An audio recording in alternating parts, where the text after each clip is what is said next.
हम डॉक्टर को भगवान का रूप इसलिए कहते हैं क्योंकि वो हमारी जिंदगी बचाते हैं।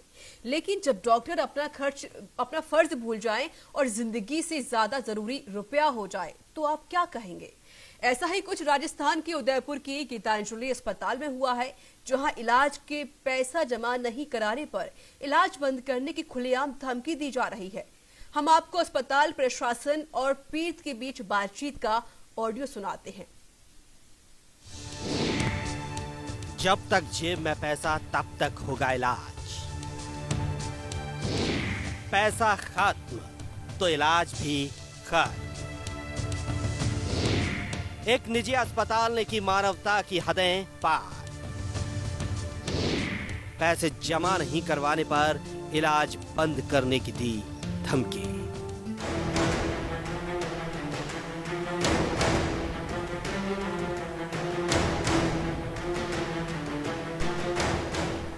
कोरोना संकट में निजी अस्पताल की कोताही लगातार जारी है, मनमानी लगातार जारी है।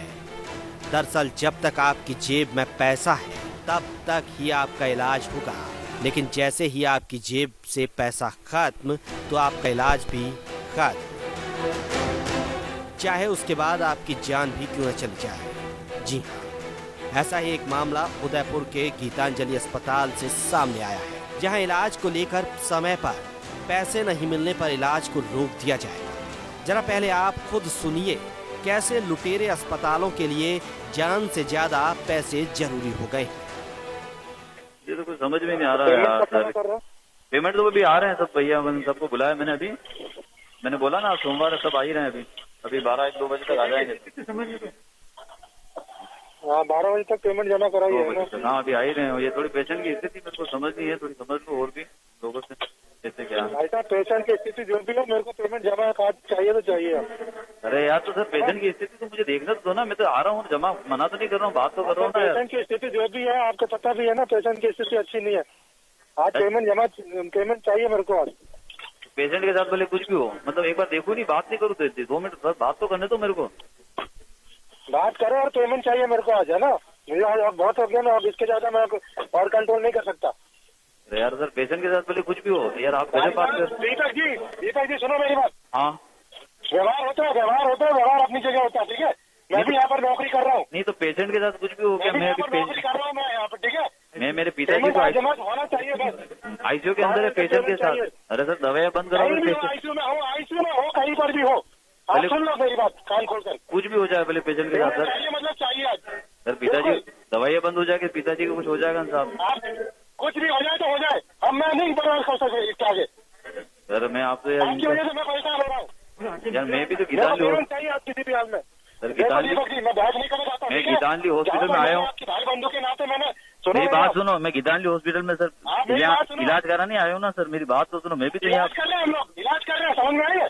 और आपको शुरू से हम लोग समझा रहे हैं। नहीं तो मेरी लिमिट 2 लाख है तो 2 लाख है। मैं आईसीयू के अंदर हूँ, चाहिए किसी भी हाल में। और मैं आईसीयू के अंदर भी हूँ, मुझे नहीं मालूम। अब मैं मेरे सब खत्म हो गया, ठीक है। मेरा कंट्रोल खत्म हो रहा है, मेरे को गुस्सा मत दिलाओ। मैंने आपके भाई बंधु के नाते मैं आता हूँ मिलता हूँ। मैं नहीं हूँ ऑफिस में, आप आके मिलो। तो सुना आपने, समय पर पैसे जमा नहीं करवाने पर धमकी तक दी जा रही है। मरीज का हुक्का पानी यानी कि दवाइयां तक बंद कर देने की बात कह रहे हैं, लेकिन पीड़ित के बेटे के पैसे जमा करवाने की बात तक नहीं सुनी जा रही। इन्हें तो चाहिए तो सिर्फ पैसा, चाहे मरीज का इलाज सही से हो पाए या फिर नहीं। तो चलिए आपको गीतांजलि अस्पताल की सच्चाई से रूबरू करवाते हैं। क्या आखिर अस्पताल में मरीजों को वाकई में अच्छा इलाज मिलता भी है या नहीं? इलाज के नाम पर चल रहा लूट का खेल। गीतांजलि अस्पताल में आखिर हो क्या रहा? स्वास्थ्य सेवाओं में नहीं दिखा कोई दम। मरीज का 6 दिन में कर दिया 2 बार ऑपरेशन। परिवार पर तीसरा ऑपरेशन का बनाया जा रहा दबाव। ऑपरेशन के नाम पर बना रहे लाखों का बिल। मरीज की जिंदगी से ज्यादा पैसा इतना जरूरी? दमामी निवासी देवीलाल, जो हिंदुस्तान जिंक देवारी उदयपुर में कार्यरत हैं, उन्हें पेट की समस्या हो जाने के कारण उदयपुर के गीतांजलि अस्पताल में भर्ती करवाया गया था, जो कि अभी तक अस्पताल के आईसीयू में भर्ती है। लेकिन लुटेरे अस्पताल ने पैसे कमाने के चक्कर में मरीज का 6 दिनों के अंदर ही 2 बार पेट का ऑपरेशन कर डाला। लेकिन अभी भी अस्पताल फिर से परिवार को मरीज का तीसरा ऑपरेशन करवाने को कह रहा है। इससे अब आप खुद ही अंदाजा लगाइए कि गीतांजलि अस्पताल की चिकित्साएं कितनी बेहतर हैं। बहरहाल गीतांजलि अस्पताल सवालों के घेरे में तो आ ही चुका है। अब ऑडियो सामने आने के बाद अस्पताल की सारी सच्चाई लोगों के सामने है। अब देखना होगा कि सरकार ऐसे लुटेरे अस्पताल पर कब कार्रवाई करती है, या फिर देवीलाल के जैसे कई अन्य परिवारों को भी इसका नतीजा भुगतना पड़ेगा। Special desk, news India. तो रिपोर्ट आपने देखी किस तरीके से यहाँ पर अस्पताल में धोखाधड़ी की जाती है, इलाज के नाम पर पैसा वसूला जाता है, लेकिन यहाँ पर मरीज का इलाज नहीं कराया जाता। जिस डॉक्टर को हम भगवान कहते हैं क्योंकि वो हमारी जिंदगी बचाता है, अगर वही भगवान एक कातिल बन जाए तो आप उसको लेकर आप क्या कहेंगे? हमारे साथ जुड़ चुके इस पर चर्चा करने के लिए मरीज के बेटे हैं दीपक दमामी।